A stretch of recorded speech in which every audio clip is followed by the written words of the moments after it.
حكايتي البنينة هذوما يا خويا عندي حاجتين مش يعملوا لي الصغير، يعملوا لي شيخة في مخي. نبديش في التاب تاب تاب، نجي لهنا نتفرهد نولي بوزيتيف فايبز ما نحكي لكمش.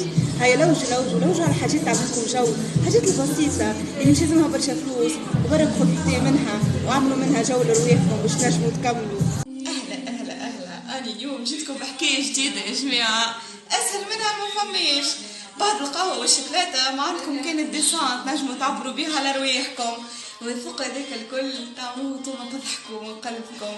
ألوان زاهية والدنيا فرحانة، ردوا بالكم تنساوا ما أحلاها الدنيا.